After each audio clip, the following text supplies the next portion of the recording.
I'm on a mission to get everyone painting, no matter what level, budget or time constraints. I'm going to paint this lovely loose style pomegranate today, so grab your paints and let's get started. Welcome to my channel. My name is Ray Campbell and every week I bring you easy to follow step-by-step videos so you can follow along no matter what your level. As mentioned in the intro, it is my mission to get everybody painting no matter what your level, and I even provide you with free outlines that look like this. Now this week I was going to paint this as a more detailed piece, but many of you like the kind of loose style paintings. So I'm going to kind of freestyle it this week so that you can have a go of really loosening up with your watercolour. But I will provide you with the outline in case you want to trace it down. And oftentimes it's easier to kind of follow the outline from the outline rather than the photograph, so I'm going to give you that anyway. You can grab this over on Patreon for completely free, as well as the reference photo that I'm working from today, and I'll tell you a little bit more about that later on. So let's talk about materials. Because I'm new to loose painting, I wanted to give it a test run on this kind of handmade watercolour paper. I don't love the paper, so I'm going to try working on a mixed media paper. I'm using Daler Rowney. This is what it looks like. Use your favourite paints, your favourite paper and your favourite brushes. But just for reference, because I know that many of you are going to ask me what I'm using, I'm going to be painting with these paints from Mungo. I've swatched them out and these are the colours that I've chosen: Scarlet, Permanent Red, Yellow Ochre, Burnt Umber, Purple and Indigo, and I've mixed them together here to see what kind of colours I get.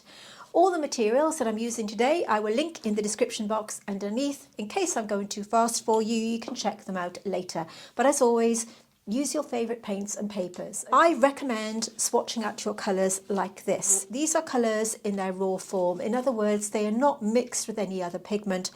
This way you can work out how to match your colours. I have done a video explaining this in more detail. I'll put it to the screen right now so that you can check that out later. It's a super easy way of matching your colours. In case you don't have the same colours as me, utilise what you have by using this method here. So let's make a start on this little painting.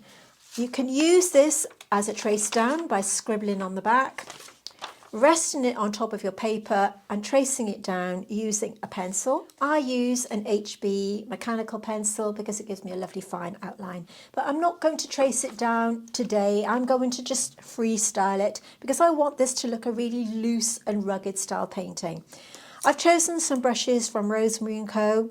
We've got a number 4 spotter, which is a red dot, and a number 6 mini red dot spotter. Spotter brushes have a stubby bristle and that makes application really easy, and I love using them. I'm going to just sketch out a pomegranate shape here. So I'm just going to start by sketching out the top here. We're just going to use the reference photograph as a guide for inspiration only. So we've got a curved top like this, and then we've got a shape coming down that looks something like this, and then we've got some sort of hairy bits at the top. I'm just going to leave that be and just do some squiggles like so, and then we have a line coming down either side and just coming round like this. I want this to be sketchy. Normally I say avoid sketchy edges, but today we want them to be the opposite. So nice sketchy edges, and don't be afraid to do that. Nice and easy. And then we're just going to do some shapes inside, again as our guide. We have a kind of shape there and another shape here. Really random, not photo accurate, just so that we can keep out of that white area. Or we don't even have to do that. So that's our kind of basic shape. And then I'm going to just do an imaginary line where the table would be. And we can really have fun with this. I'm going to add some water to my mixing palette here. Now the key to this kind of painting is plenty of water. One of the things it's really hard to get right when painting with watercolour is the amount of water that you're doing. As always, we're going to work from light to dark, so I'm going to begin by mixing my base colour, which I'm going to use yellow ochre and scarlet. We'll see how these two colours look. I'm also going to have a little bit of purple, and I'm going to use to start with, my number 6 red dot spotter.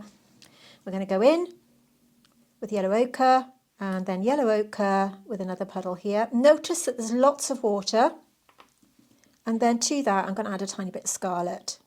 And whatever's left on the brush, we're going to go over here and put purple and yellow ochre. And then I'm going to go over the entire thing with water. This is Wet and Wet, and we can take it all over the pomegranate. Because the paper that I'm using today it's not an absorbent paper, because it's mixed media.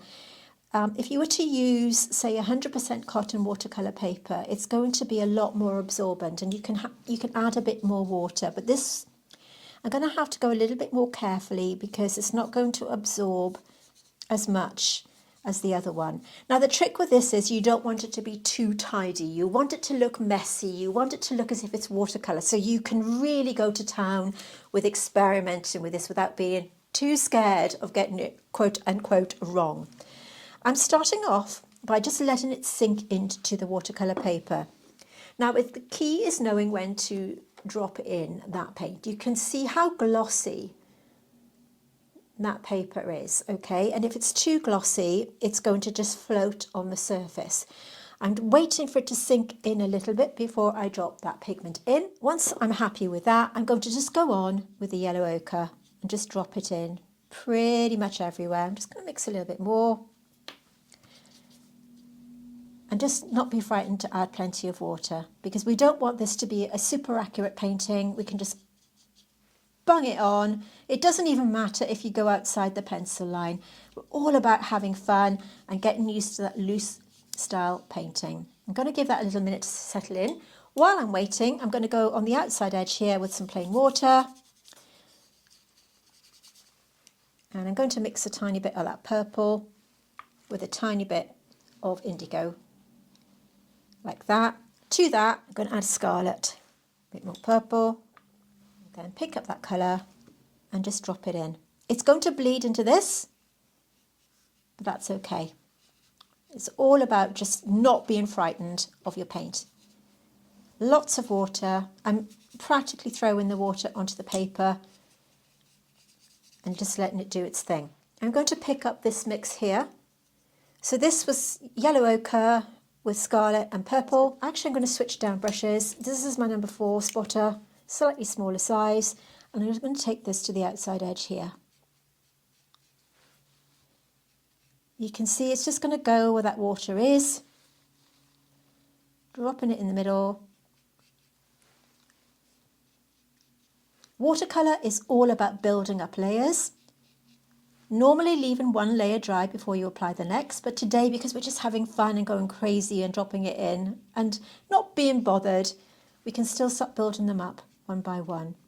Sometimes leaving the layers dry before applying the next. Sometimes we're going to have to go in wet and wet and be really quick about where we're dropping that paint. It's pooling here a little bit, so I'm taking my number 6 brush. I'm just going to squish that into the paper, just to give it a little bit more fluidity. I've also got a number 2 size brush here. This is a Snowdrop pointed round, again from Rosemary. All the brushes, by the way, I will link in the description box underneath so that you can check them out. I love Rosemary & Co brushes.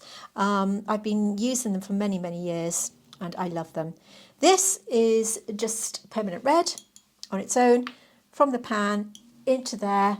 A little less water this time, and I'm just going to tickle the edges by dropping that in to the outside edge only. Okay, so we've got the start of that shape. Just drop it into that wet paint and it's going to take it into the inside edge like this. You can mix up other colours, it doesn't matter. Just work it around, and this is our base layer that we've got on. You can take it down the middle and just let it blur and do its thing.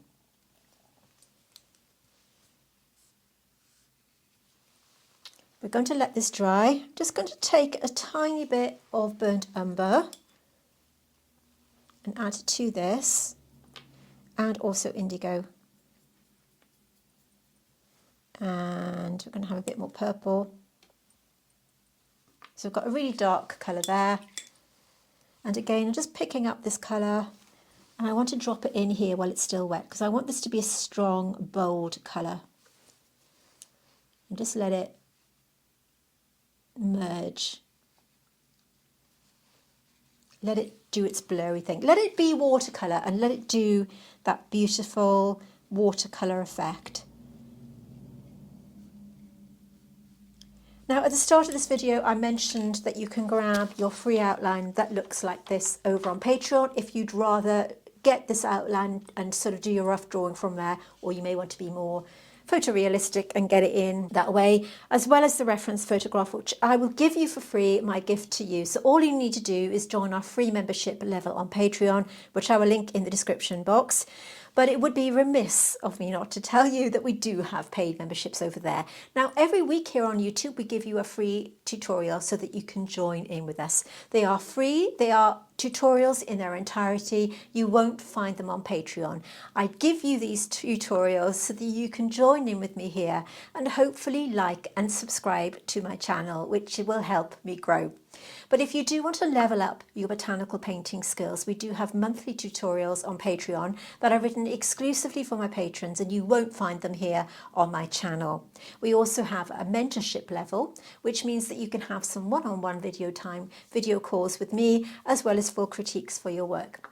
Let's just take a little look to see what you get. When you join Patreon, you will have access to exclusive content that you just won't find here on YouTube. Whether you're a seasoned artist or just dipping your brush into botanical watercolour, you may want to join us here on Patreon, where the magic happens. And with Patreon's new collections tab, it makes accessing the tutorials super easy. When you join us here on Patreon, we dive deep into the art of botanical watercolours, from vibrant blooms to fine detail, and I'm here to guide you every step of the way. We have 3 membership levels to suit your skill and budget, and we even have a mentorship and coaching level, so if you're serious about developing your skills, then this could be the level for you. And now you can join Patreon for free, which will give you access to all of our YouTube traceables, which will be delivered weekly to your inbox, so no more scrolling through for the images. So if you are ready to embark on a watercolour adventure, unlock exclusive content and join a community that celebrates the beauty of botanicals, hit that join button, which I will link in the description. You can leave and join Patreon at any time. I'd love to see you there, and it is of course a way that you can support my channel, and I would love to see you. So do check us out. I've been talking to you there while I've been waiting for this to dry. I'm going to take a little bit of this colour here, and I'm just going to drop this into this area to give it a bit of that sort of yellowy tone. So this was yellow ochre with a little bit of scarlet. We can just drop this in. This is going to take a little bit longer to dry because I've used a mixed media paper today, but that's okay. It gives us that kind of leeway to get that colour in. And I'm just going to take a tiny bit of burnt umber on its own, and we're just going to get these top bits in like so. This is my number 2 snowdrop pointed round, and we can get these kind of wiggly spiky bits at the top. There we go. So use whichever paints that you prefer. These are from Mungo. They're reasonably inexpensive. I think I bought them from Amazon some years ago. I think a student recommended them to me. They are fantastic colour payoff. I've just mixed Scarlet and Permanent Red together. This is still very wet, but what I want to do is start to do some circles in here. The circles represent some of those pomegranate seeds. I'm going to add a bit of red on its own, and I wanted to just get these in like this. The reason I've done them in circular shapes is because the little highlight that you see on some of the pomegranates, I wanted to kind of keep that in. At this point, it's kind of important that your paper is the right level of wetness. If you go in too quickly, you're going to get it blurring everywhere, but you want a soft blur. Okay, so I'm just going to randomly do some circles, leaving some of the white areas that you see. like so, and going around the outside edge again, dropping in that red. You can see it's blurred here, which is kind of what we want. And because this paper isn't absorbent as my normal watercolour paper, I'm going to get a different effect, but that's okay. So I'm just taking that around, just dropping in and enjoying that watercolour process. And now all I need to do is let that dry completely. It's going to take about half an hour or so. Time for a cuppa, and I'll be right back. Everything's completely dry. This took about 40 minutes to dry today in the studio. It's quite cold in the UK, so it does take a little minute to dry, but don't worry about it. It has to be touch dry and it doesn't lift off, okay? Now we're going to put on the next layer of paint on. I'm actually going to use my number 4. This is a red dot spotter. It's got a nice point and it's got a stubby little bristle which gives me control. I'm going to pick the water up from here and we're going to go around the areas that we want to drop more pigment in. I'm going to add a splash of colour to the middle bits. So I'm going to put this on here only, just where I've got the red colours of the pomegranate seeds. Okay, we're going to put it there to start with. I'm going to put another layer of water here on the bottom. And I'm going to do a few little drops of pomegranate to the side here. We've got some seeds on the test that I did that look like this. So I want to add a few little seeds just to give it a little bit of a boost of colour, okay? So we're going to mix up red. This is permanent red in a nice sort of thickish puddle. To that, I'm going to add some Scarlet just to give it a bit of variation, okay? That goes like that. We're going to have another puddle of red, making sure they had plenty of water. Remember, the key to this one is plenty of water. To that, I'm going to add some purple, a tiny bit of indigo, and a tiny bit of burnt umber. This is going to form our shadow colour that we see here. Switching down to my number 2 brush. This is my Snowdrop pointed round, and I'm picking up this red mix and I'm just going to draw a few circles here, leaving a little gap. That little gap that we see is our negative space that we've got for the shine on the pomegranate seed, or the pip that we see in the middle. I'm just going to add a little bit of that Scarlet as well. So we're keeping that negative space, and then I'm just using my brush and then just adding some water because I just want them to be really loose, not worried about the shape. I just want them to be blobs. Go into this mix, dropping it in here. I'm going to add a bit more purple and a bit more to make it a bit darker. Burnt umber, purple, dropping it in. Going around. We can let it go into the pomegranate, doesn't matter. But the idea is we want it to be loose and watery. If you want to just mix up your colours, add a darker value, go around the outside and just let it do its thing. That's given us a lovely contrast between these two. And because it's quite a floaty paper, I'm just taking off some of that excess water, mixing up a little bit more of that colour. So the red and the Scarlet together, just like that. And I'm going to, once again, drop that colour in, mixing them up as I go. So we're going to go to this curve here and just pat and release that brush. So we're given the illusion of seeds, okay? We're not painting them in, we're just given that illusion by following the shapes roughly where they were to begin with. Same here. So we're just building up our layers, given the illusion of shape. You know it's a pomegranate because you can tell, hopefully. Carry on going. And just if you want it, just add a few more shapes you can do. We're going to add a lot more contrast to this as we work through. If you are enjoying this video, could I ask you to give me a thumbs up? Hit the little like button below. It's a way of letting YouTube know that you're enjoying what I do, and it just lets me know that I'm on the right pathway to helping you enjoy your painting as you're working through your watercolour journey. Now we're all at different levels. We're not a beginner. We're beginner friendly. We are more advanced friendly. We are working with all different levels of watercolour. That's what we're all about here on my channel. Okay, remember we do have a Facebook group. We'd love to see you there. It means that you can paint your paintings from our channel, post them on our Facebook group, and then we can give you some feedback. This is burnt umber with a little bit of indigo, and with a wet brush I want to, it's not like it on the photo, but I just want to add a little bit of a darker value here, just popping that in, letting it bleed into that red, picking up that colour and just dropping it in, just letting it merge to give it a little bit of contrast there. I'm going to mix a tiny bit of purple, lots of mixing going on, purple and red, a bit more water, a bit more red. You can really experiment with your colours. So purple and red gives us a nice kind of burgundy tone, and I'm going to drop this in here and there because I want darker values, darker colours, darker tones. We've lost some of those shapes, so that's okay. And we can just carry on dropping them in. Using that outside edge to sharpen this bit here. If you want a nice kind of contrast between the two, you can add a few bumps. Because this paper is dry, we can have better control and giving us that nice shape.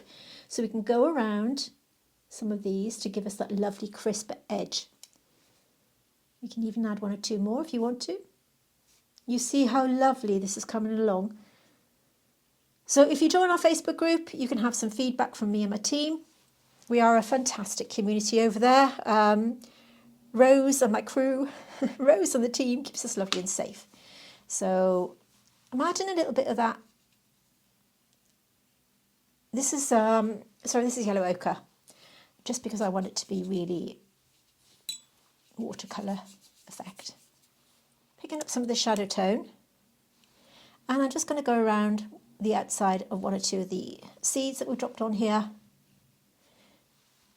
to give that illusion of shadow. You see how watery it is? We're not looking at a sharper shape. We're just getting them on like this. Pushing up that pigment, letting it do the work for you. Just look at those colours. Add water. Don't be frightened of adding more water. The key here is to add plenty, but then letting it dry. Already it's coming to life, but once again, we have to leave that dry. I'm going to give it half an hour and I'll be right back. Everything is completely dry, so we're going to go in again and really pack a punch with this one now. Notice that we've lost a few of the highlights, so you could use some gouache or you could use a white gel pen if you want to be really kind of, give it a little bit of a boost. You can just add one or two little shapes here and there just to give an enhancement to some of that negative space that you may have lost. You haven't got to do this, but you can if you want to just give a little bit more of, we're not after realism, but these little highlights can make, a little difference if you want to do that. So you can add them to add a little bit of contrast if you'd like to. Okay, we're working around some of those shapes that we've lost, but remember, like I said at the start, we're not about realism today. I've cleaned down my palette. I'm going to add some more water, and we're going to go in again with another layer of paint. If you're enjoying this video, remember to give me a like down below. It just means that YouTube will know that you're enjoying what I do, and so do I, and it's always good to know, right? Okay, I'm going to go back in with this is the Naples yellow. It's a good kind of starting point. And again, we're going to start mixing up these darker colours now. So let's start with another petal of Naples yellow here. To that, I'm going to add purple and also burnt umber. So we've only got a few colours today. And to that, I'm going to add some red and some more purple. We're going to end up with quite a mix here. So quite a few colours, just a handful of colours, 1, 2, 3, 6 colours, okay? I'd like to add a bit more of that yellow tone to some of the areas. So this time I'm picking it up directly from my palette. Actually, I'm going to go to my number 4 brush. The spotter brushes, by the way, that you see me using today, because they've got a stubby bristle, it does mean that you have better control. So if you're finding that you're struggling controlling your watercolour, these are great. So you can go in and just add a little bit of that yellowy tone here and there. I'm letting it blur into some of the colours that we see because it doesn't matter. We're not about realism, like I said. But by adding this colour to the outside here and there, you're just giving it that nice yellowy tone that we see on the outside of the pomegranate. And this is going to serve two purposes. One is going to add that lovely colour that we see, and it's also going to add a little bit of something to the outside edge because we're going to be dropping in some more red in a minute. These little sections here are not plain white, so we're going to go over those as well. So by dropping in that colour just in the middle and around these, then I'm switching to my number 2. And again, we're going to have some of that red colour mixed with some of that lovely scarlet. So we've got that dark value that we see on the outside of that pomegranate. Cleaning my brush, noticing I'm patting my brush dry after each swirl of that brush stroke, picking up that colour, and yet again we're going to go in with some of that on the outside edge. Patting and releasing that brush. Taking some of that darker value towards the bottom. And just working around, adding some purple to that red actually, because I just want it to be really bright and dark to add that contrast. So you can see how by just dropping in, using the tip of my brush and just sort of tickling that brush, we're just giving it that, mixing that around, just dropping it in. So you're getting used to working that wet and wet, okay? Going back to the red, mixing up a separate puddle here, cleaning my brush, picking up that red tone, and I'm going to enhance some of these shapes. So we're kind of just adding a bit of value, darker value to that, a bit of purple, dropping that in. So we've got a mixture now of some of the shapes are harder and some of the shapes are softer. So we've got a whole bunch of colours going on, and just drop that in, working around, just playing around with these colours that I've got mixed up, not being frightened to get it quote unquote wrong. Give yourself permission to just have a go and not be scared to get your paintings maybe not as you want them to be, but look at what you're achieving. I'm going to mix these two colours again. So we've got the brown and the indigo to the red. This gives us a lovely dark red colour, and again we can go back in and create more values around some of the darker colours. It's having these contrasting colours that really makes our paintings come to life and gives them that kind of dimension that can be lacking if you're not used to painting with watercolour. Notice how I'm getting my brush and I'm wiggling it to create shapes. I want that randomness. And then we're going to go around this shape here. Just mix any dark colour you like. It doesn't have to be colour accurate. Just working around, creating shapes so that we've got these little squiggles at the top. Then with my brush, I'm just going to create and pull one or two of them up as an extension of that line, just to add some of those little fluffy spiky bits that we see. Use my brush, clean my brush, and then blurring that in. We're given the illusion of that being there, and already I'm happy with the way that's looking. Going back in with that darker colour. Don't be frightened to try and see what colours you're getting. So here we have red. This is just the permanent red. Permanent red. We have burnt umber and indigo. Go easy with indigo because you see how dark it gets. But you've got a beautiful dark red if you want to just add some contrast. See how dark you can get your colour. Drop it in and just play around with watercolour and see what you get. You can even add a few squiggles here and there if you want to just add a little bit of detail to that part. Dropping it in. Letting it blur into that area if you want to get that really soft watercolour blur. And I'm going to call this finished. I love the contrast that I see here. It's all about not being frightened to experiment with your watercolour. Give it a go. Join in with me, have fun and get painting. Don't be frightened to apply paint onto watercolour paper. Use whatever paper you have. You don't have to go out and buy fancy tools. This is a really inexpensive mixed media paper that I've used today. The only difference is it will handle differently. If you're thinking of using a mixed media paper for a more detailed painting, that also works. In fact, I have a playlist on mixed media paper, which I'll pin right at the end of this video for you to just check out if you like the effect of this. One of the reasons I like using mixed media paper is because it does lift off a lot easier than normal watercolour paper. So if that's your thing, then check that out. Join in with us. Remember to post your finished paintings on our Facebook group because we love to see them. Okay, one of the great ways of learning is by sharing your work and having some positive feedback from people. We are a fantastic group. We don't have any negativity on there at all, so don't be frightened to share your work with us there. Remember to join Patreon for our free outline that looks like this if you want to trace it down along with the reference image that I've used today to create this very loose looking watercolour. I've really enjoyed painting this with you today. Remember, if you have enjoyed this video, could I ask you please to give it a thumbs up below by hitting that little like button that you see underneath this video. My name is Ray Campbell. Thank you very much for joining me today in my studio, and I'll see you soon.